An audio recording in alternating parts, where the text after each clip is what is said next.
ایک دفعہ کا ذکر ہے۔ ایک چھوٹے سے گاؤں میں ایک غریب مگر بہت ذہین لڑکا رہتا تھا۔ اس کا نام علی تھا۔ علی کے پاس کتابیں خریدنے کے پیسے نہیں تھے، لیکن اس کا شوق تھا کہ وہ بڑا آدمی بنے۔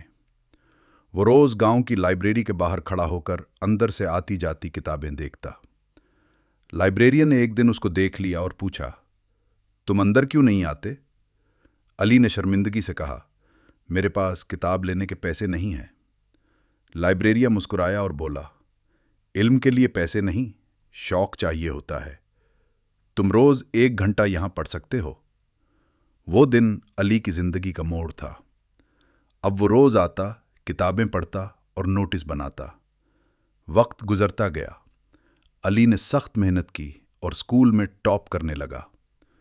کچھ سال بعد وہی لڑکا شہر کی بڑی یونیورسٹی میں اسکالرشپ پر داخل ہوا۔ جب وہ واپس اپنے گاؤں آیا تو اسی لائبریری کے سامنے کھڑے ہو کر بولا، اگر آج میں کچھ ہوں تو اس دروازے کی وجہ سے ہوں جہاں مجھے داخل ہونے سے نہیں روکا گیا تھا، بلکہ راستہ دکھایا گیا تھا۔ اور یوں ایک چھوٹی سی مہربانی نے ایک پوری زندگی بدل دی۔